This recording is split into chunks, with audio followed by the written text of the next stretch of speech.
Bismillahirrahmanirrahim. Assalamu alaikum students. Our today's topic is preposition. Preposition is also a part of speech. हमारे speech का, हमारी गुफ्तगू का एक हिस्सा कहलाता है. Prepositions क्या होती हैं, Prepositions की क्या क्या kinds होती हैं, इनको कैसे यूज़ किया जाता है, इन तमाम चीज़ों का अहाता आज के अपने इस टॉपिक के अंदर हम करने की कोशिश करेंगे. सो फर्स्ट ऑफ ऑल हम इसकी डेफिनेशन को देखते हैं. The definition is preposition describes the position of a noun and pronoun and show relation between them. कि preposition वो अल्फाज होते हैं जो नाउन और प्रोनाउन की पोजीशन को शो करते हैं और इनका आपस में क्या रिलेशन होता है इस चीज़ को शो करते हैं. वो क्या क्या अल्फाज होते हैं हम एग्जाम्पल्स के ज़रिए देखते हैं. एग्जाम्पल हमारे पास मौजूद है. The cows are in the field. तो जो वर्ड इन है ये हमारी प्रेपोजिशन है क्योंकि ये काउ और फील्ड का आपस में रिलेशन शो कर रहा है, उसकी पोजीशन को शो कर रहा है. तो in is a preposition. Similarly he killed the snake with a stick. तो स्नेक का स्टिक के साथ रिलेशन शो करने वाला वर्ड क्या है? विद. तो with is a preposition. Number 3 is the dog jumped into the river. Into is also a preposition. You should stand with her. So with is also a preposition. You know nothing about him. About is also a preposition. And the last one is China is in the north of Pakistan. So there in is a preposition. The next is about kinds of preposition. The first one is preposition of place. Number 2 is preposition of direction. Number 3 is preposition of time. And number 4th is compound preposition. Preposition of place और preposition of direction जो हैं तकरीबन काफ़ी हद तक मिलते जुलते हैं. हम इनको पढ़ते हैं, एग्जाम्पल्स के ज़रिए पढ़ने की कोशिश करते हैं. कहते हैं use of preposition of place. कौन कौन से वर्ड हैं जो कि प्लेस की तरफ इशारा करते हैं. जैसे हमारे पास वर्ड मौजूद है ऑन और एट. ये पोजीशन को शो करते हैं, दोनों का मतलब होता है पर. आगे चल के हम रूल्स के ज़रिए सीखेंगे कि ऑन कहाँ पर लगाया जाता है, एट कहाँ पर लगाया जाता है. इसी तरह से हमारे पास वर्ड्स हैं नियर एंड बिसाइड. दोनों का मतलब होता है करीब ही, पास ही, पहलू के अंदर. लेकिन इसका भी डिफरेंस होता है, ये भी हम आगे चल कर देखेंगे. नेक्स्ट है अंडर एंड बिलो. दोनों का मतलब होता है नीचे. इसका डिफरेंस क्या होता है ये भी हम पढ़ेंगे. नेक्स्ट है ओवर, अबव, अप. इनका मतलब होता है ऊपर या पर की सेंस में इस्तेमाल होते हैं. ये भी कैसे सेपरेट करने हैं ये भी आगे रूल्स के ज़रिए हम सीखेंगे. नेक्स्ट है बिहाइंड. बिहाइंड का मतलब होता है पीछे. तो ये कुछ वर्ड्स थे जो कि प्रेपोजिशन ऑफ प्लेस के अंदर इंक्लूड किए जाते हैं. इसके अलावा भी कुछ वर्ड्स हो सकते हैं, वो अब नेक्स्ट एग्जाम्पल्स के ज़रिए हम सीखेंगे. नेक्स्ट है the use of preposition of direction. इनके वो अल्फाज, वो प्रेपोजिशंस जो कि डायरेक्शन को शो करते हैं. फॉर एग्जांपल वो कौन कौन से वर्ड्स हो सकते हैं, जैसे कि टूवर्ड्स, ठीक है, की तरफ, इनवर्ड, डाउनवर्ड, अपवर्ड. इसी तरह से right, left, above, below etcetera. तो ये वो वर्ड्स हैं जो कि किसी चीज़ की डायरेक्शन को शो करते हैं. इनमें से कुछ वर्ड्स आपने प्रेपोजिशन ऑफ प्लेस के अंदर भी पढ़े, लेकिन जब ये प्लेस की तरफ इशारा कर रहे होंगे तब इसको जो है प्रेपोजिशन ऑफ प्लेस कहेंगे, और जब यही वर्ड्स डायरेक्शन को शो कर रहे होंगे तब हम इनको प्रेपोजिशन ऑफ डायरेक्शन के तौर पर समझेंगे. नेक्स्ट है rules for preposition of place and direction. कि प्रेपोजिशन ऑफ प्लेस और डायरेक्शंस के कुछ रूल्स होते हैं, वो रूल सीखते हैं हम. पहला रूल कहता है in is used for countries and big cities. At is used for small cities and towns. कि इन का जो वर्ड है दोनों का मतलब क्या होता है? में. ठीक है, इन जो है वो बड़े शहरों के लिए या मुल्कों के लिए इस्तेमाल किया जाता है, और एट जो है वो छोटे शहरों, छोटे कस्बों के लिए इस्तेमाल किया जाता है, गाँव के लिए इस्तेमाल किया जाता है. एक सेंटेंस के अंदर 2 से 3 जगहों की तरफ इशारा किया जा रहा हो, 2 से 3 जगहों के बारे में बताया जा रहा हो, तो आपने जो उसमें स्मॉल चीज़ होगी, स्मॉल टाउन होगा, स्मॉल सिटी होगी, वहाँ पर आप एट लगाएंगे, और जो बड़ी होगी वहाँ पर आप इन प्रेपोजिशन को इस्तेमाल करते हैं। एग्जाम्पल देखते हैं कि आई लिव इन पाकिस्तान, तो Pakistan is a name of country, ठीक है, तो आप यहाँ पर इन यूज़ करेंगे, ना कि आप एट इस्तेमाल करें। नेक्स्ट है वी लिव एट नूरपुरा इन चिश्तियाँ। चिश्तियाँ जो है सिटी नेम है, यहाँ पर हमने इन यूज़ किया। अब उसका एक इलाका है नूरपुरा, ठीक है, वो छोटी जगह का नाम है, तो वहाँ पर हमने एट प्रेपोजिशन को इस्तेमाल किया। नेक्स्ट है at is used for specific place, in is used for any place. ये भी एक डिफरेंस है कि एट जब हम स्पेसिफाई कर देते हैं किसी जगह को, तो वहाँ पर हम एट लगाते हैं, और इन जो है वो किसी भी जगह के लिए हम इस्तेमाल कर सकते हैं, जैसे कि she is in the room, और second one is I shall meet you at home. अब स्पेसिफाई करने के लिए हमने एट का वर्ड यूज़ कर दिया, और नॉन स्पेसिफाई करने के लिए हमने इन का वर्ड यूज़ किया। नेक्स्ट है बिसाइड्स और बिसाइड। क्या डिफरेंस होता है? बिसाइड्स का मतलब होता है, बिसाइड्स मीन्स एक्सेप्ट ऑफ, के अलावा, इसके अलावा, और बिसाइड मीन्स नियर, पास, करीब ही। ये पेयर ऑफ वर्ड के तौर पर भी इस्तेमाल होते हैं वर्ड्स, ठीक है। अब इसका एग्जांपल्स के जरिए डिफरेंस देखते हैं कि put the table dash the chair, तो आंसर है put the table beside the chair, पास ही, करीब ही। और नेक्स्ट है besides you everyone was present, कि सिर्फ तुम्हारे अलावा हर कोई वहाँ पर मौजूद था। तो डिफरेंस क्या हुआ? बिसाइड्स का मतलब होता है के अलावा, और बिसाइड का मतलब होता है बिल्कुल करीब, पास ही। नेक्स्ट है in shows the position of something while into indicates an action और मूवमेंट। इन और इनटू दोनों का मतलब होता है में। इन जो है वो साकिन कंडीशन को, साकिन हालत को जाहिर करता है, और जो वर्ड इनटू है वो काम के अभी मूवमेंट को, काम अभी हो रहा हो ऐसी पोजीशन को जाहिर करता है। फॉर एग्जांपल मैं कहता हूँ कि I M in the room, इसका मतलब है मैं कमरे में मौजूद हूँ, ठीक है। लेकिन जब मैं कहूँ कि I am going in to the room, तो इसका मतलब है अभी मेरा एक्शन मूवमेंट के अंदर है, अभी काम हो रहा है, ठीक है। एग्जाम्पल के जरिए देखते हैं कि he jumped in to the river, इसका मतलब था कि अभी एक्शन इन प्रोसेस है, मूवमेंट अभी हो रही है। और सेकंड सेंटेंस है the table is in the room, इसका मतलब है कि टेबल ऑलरेडी कमरे के अंदर मौजूद है। इसी तरह से यही रूल नेक्स्ट आगे चल रहा है। On shows the position of something while on to and upon indicates an action of movement। on, upon और on to का मतलब होता है पर। on जो है वो साकिन कंडीशन को जो है वो जाहिर करेगा, और on to और upon जो हैं वो मूवमेंट को शो करेंगे, जिस तरह हमने ऊपर वाले रूल को पढ़ा है। एग्जाम्पल देखते हैं, the cat sprang upon a chair, it's mean कि अभी एक्शन इन मूवमेंट था। और दूसरा है कि he sat on a chair, कि वो चेयर के ऊपर बैठा हुआ है, सेकंड कंडीशन में है, काम हो चुका हुआ है।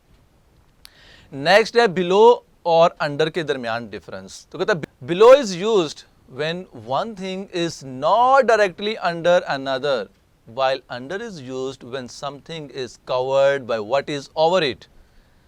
कि अंडर का मतलब होता है जो कि एग्जैक्टली उसके नीचे मौजूद हो, जिस चीज़ के नीचे होने की तरफ इशारा किया जा रहा है, आप एग्जैक्टली उसके नीचे हों। और बिलो जो होता है वो इसके अलावा, इससे हटकर जो कंडीशन होती है, नीचे की सेंस दिखाने के लिए हम इस्तेमाल करते हैं। एग्जाम्पल हमारे पास मौजूद है कि we sat under a shady tree. अब यहाँ पर क्या मुराद है कि हम एग्जैक्टली दरख्त के नीचे बैठे हुए थे, ठीक है। और सेकंड है is much below in the class, कि वो क्लास में सबसे नीचे है। अब नीचे से मुराद ये नहीं क्लास के नीचे है, मुराद ये है कि उसके जो है रैंक हैं उसके अंदर वो सबसे नीचे है। नेक्स्ट है बिटवीन और अमंग के दरमियान डिफरेंस। पढ़ते हैं कि between is used for two places, things और persons, while among is used for more than two places, things और persons। के बिटवीन जो है वो दो जगहों, दो चीज़ों और दो अशखास के लिए इस्तेमाल किया जाता है, उसके दरमियान, ठीक है। और among का मतलब होता है more than two, कि दो से ज़्यादा चीज़ें हों, दो से ज़्यादा अशखास हों और दो से ज़्यादा जगहें हों, तो ऐसी कंडीशन में हम among का वर्ड यूज़ करते हैं। एग्जाम्पल हमारे पास मौजूद हैं कि he is sitting between you and me, दो लोग हैं, यू एंड मी, उसके दरमियान आ रहा है, तो हमने बिटवीन का वर्ड यूज़ किया। इसी तरह से कि he is sitting among his friends, अब फ्रेंड्स कितने हैं, डेफिनेटली वो मोर देन 2 हैं, तो यहाँ पर हमने अमंग का वर्ड यूज़ किया। तो ये कुछ रूल्स थे जो कि प्रेपोजिशन ऑफ प्लेस और प्रेपोजिशन ऑफ डायरेक्शन के बारे में थे। The next is about preposition of time. Time को रिप्रेजेंट करने वाले कौन कौन से प्रेपोजिशन होते हैं, वो हैं इन, एट और ऑन। अब ये कहाँ कहाँ पर इस्तेमाल होते हैं, इनको हम देखते हैं। सबसे पहले है इन। तो in is used with months name. पहला उसने क्या बताया कि मंथ के जो नेम होते हैं, जैसे जून है, सितंबर है, तो वहाँ पर हम इनको यूज़ करते हैं। फिर कहते हैं इन यूज़ होता है ईयर के साथ। जब आप ईयर की बात कर रहे हो, साल के बारे में बता रहे हो, जैसे इन 2011, इन 1999, ठीक है। फिर नेक्स्ट में कहता है जब आप सीजन्स के बारे में बात कर रहे हो, ठीक है, जैसे हमारे 4 से 5 सीजन्स आते हैं, तो सीजन के साथ भी हम इनको यूज़ करते हैं, in winter, in the summer of 2011। फिर कहता है पार्ट्स ऑफ द डे। एक दिन में जितने पार्ट्स होते हैं, जितने पीरियड्स होते हैं, उनमें कुछ के साथ हम इन लगाते हैं और कुछ के साथ हम एट प्रेपोजिशन इस्तेमाल करते हैं। याद रखिए कि एक दिन में 8 पहर होते हैं, 8 पीरियड्स होते हैं, ठीक है। तो कुछ के साथ हम इन यूज़ करते हैं, कुछ के साथ हम एट यूज़ करते हैं। तो जिनके साथ इन आता है वो है इन the morning, in the afternoon और इन द इवनिंग एट्सेट्रा। फिर कहता है इनको हम सम टाइम ड्यूरेशन के लिए इस्तेमाल करते हैं, ठीक है, दौरानिये के लिए इस्तेमाल करते हैं, जैसे इन अ सेकेंड या इन 2 वीक्स एट्सेट्रा। नेक्स्ट कहता है एट के बारे में कि एट कहाँ पर इस्तेमाल किया जाता है। तो पहले कहता है एट यूज़ किया जाता है पार्ट ऑफ द डे। जैसे मैंने ऊपर आपको बताया कि कुछ पार्ट्स ऑफ द डे के साथ हम इन यूज़ करते हैं, जो रिमेनिंग है उनमें कुछ के साथ एट भी इस्तेमाल किया जाता है, जैसे कि एट नाइट है, एट मिडनाइट है, एट नून है, ठीक है। फिर कहता है टाइम ऑफ द डे। जब आप टाइम बता रहे होते हैं एग्जैक्टली, जैसे 5 o'clock, 6 o'clock, 8 o'clock एट्सेट्रा, तो वहाँ पर एट प्रेपोजिशन को इस्तेमाल किया जाता है। नेक्स्ट है सेलिब्रेशंस के लिए। कुछ हमारे त्यौहार होते हैं, उनके साथ भी हम एट इस्तेमाल करते हैं, जैसे एट, ईद एट्सेट्रा। फिर कुछ फिक्स्ड फ्रेजेस हैं जो कि जिनके बारे में कोई रूल नहीं है, ये हमें जैसे गोरे ने बता दी, हम एज इट इज़ वैसे उनको याद करते हैं, जैसे कि एट द सेम टाइम, ठीक है। नेक्स्ट पे आता है ऑन प्रेपोजिशन। ऑन को कैसे इस्तेमाल किया जाता है, तो ऑन कहता है days of the week. Week के, एक हफ्ते के जितने दिन होते हैं, जैसे on Sunday, on Friday, on Monday etcetera, तो इनके साथ हम ऑन इस्तेमाल करते हैं। इस तरह से जब हम डेट बता रहे हों कि ऑन द 20th of अगस्त, वैसे हम ऊपर पढ़ के आए हैं कि मंथ नेम के साथ हम इन यूज़ करते हैं, लेकिन जब डेट साथ आ रही होगी कि द 20th of अगस्त, तो फिर हम ऑन प्रेपोजिशन को इस्तेमाल करेंगे। फिर कहते हैं कुछ स्पेशल हॉलीडेज़ होते हैं जो हमारी छुट्टियों के दिन होते हैं, जैसे इकबाल डे है या ऑन माई बर्थडे, तो यहाँ पर भी हम ऑन इस्तेमाल करते हैं। फिर कहता है a special part of the day, on the morning of October the 11th, ठीक है। अब इसी चीज़ को जहन में रखते हुए प्रेपोजिशन ऑफ प्लेस के हवाले से हमारे पास यहाँ पर एक एक्सरसाइज मौजूद है, हम उस एक्सरसाइज को भी सोल्व करते हैं। कहता है Ali is arriving dash January 26 dash 2 o'clock in the afternoon. अब यहाँ पर देखें, वैसे तो मंथ नेम के साथ हम इन यूज़ करते हैं, लेकिन साथ डेट भी आ रही है, तो हम यहाँ पर क्या करेंगे, Ali is arriving on January 26। फिर टाइम पीरियड आ रहा है, तो टाइम पीरियड के साथ हम प्रेपोजिशन एट यूज़ करते हैं, at 2 o'clock in the afternoon. Next है कि Saqib is leaving dash Friday at noon. तो वीक नेम जो होते हैं उनके साथ हमने पढ़ा कि हम ऑन इस्तेमाल करते हैं, तो यहाँ पर आएगा ऑन। नंबर 3 है Usher worked for his law film dash 1995। तो हमने ऊपर पढ़ के आए हैं कि ईयर नेम के साथ हम इन प्रेपोजिशन इस्तेमाल करते हैं। नंबर 4 है I met Shaheen dash 9 AM। तो स्पेसिफिक टाइम के लिए हम प्रेपोजिशन एट इस्तेमाल करते हैं। नेक्स्ट है the doctor will see Alizeh dash the evening. तो पीरियड ऑफ टाइम हमने डिस्कस किए कि मॉर्निंग हो, इवनिंग हो, तो इसके साथ हम इन प्रेपोजिशन इस्तेमाल करते हैं, इन द इवनिंग या in the morning. Sobia has her birthday dash सितंबर 11। तो वैसे तो मंथ नेम के साथ इन आता है, लेकिन जब साथ डेट भी आ रही हो तो हम फिर प्रेपोजिशन ऑन इस्तेमाल करते हैं, ऑन सितंबर 11। और लास्ट है कि we will have vacation dash summer. तो आपने पढ़ा कि जो सीजन्स के नेम होते हैं उनके साथ हम प्रेपोजिशन इन इस्तेमाल करते हैं। So the right option is in summer.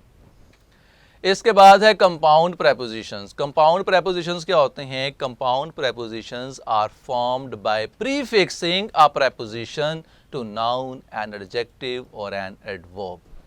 अब ये कौन कौन से कंपाउंड प्रेपोजिशन होते हैं? कुछ एग्जांपल हमारे पास मौजूद हैं, जैसे कि there is a bridge across the river, तो across is a compound preposition. He is walking along the road, तो there along is a compound preposition. Number 3 is the treasure lies beneath the rock. Beneath is a compound preposition. Similarly, he is hiding behind the tree. So behind is also a compound preposition. And the last one is she is sitting beside me. Beside is also a compound preposition. तो ये थी prepositions की kinds. Next आ रहा है phrasal verb. Phrasal verb क्या होता है? वैसे तो ये हमारा प्रेपोजिशन का टॉपिक नहीं है, लेकिन यहाँ पर बताना आपको ज़रूरी है कि जब कोई प्रेपोजिशन किसी वर्ब के साथ इस्तेमाल होती है तो वो अपना एक डिफरेंट मीनिंग दे देती है।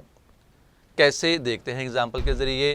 कहता है phrasal verb is a verb plus a preposition और adverb which creates a meaning different from the original verb.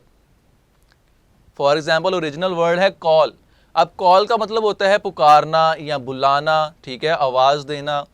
लेकिन जब इसके साथ हमने प्रेपोजिशन ऑफ इस्तेमाल किया, कॉल ऑफ, तो कॉल ऑफ का मतलब होता है ख़त्म कर देना, मुलतवी कर देना, मनसूख कर देना, किसी चीज़ को ख़त्म कर देना।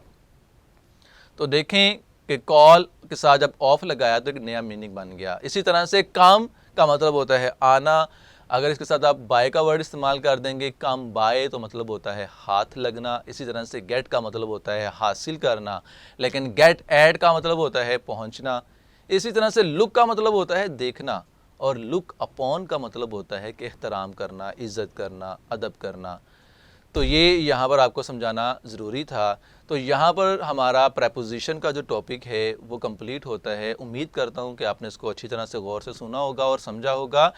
अपनी नेक्स्ट वीडियो के लिए मुझे इजाज़त दीजिए। अल्लाह हाफिज़।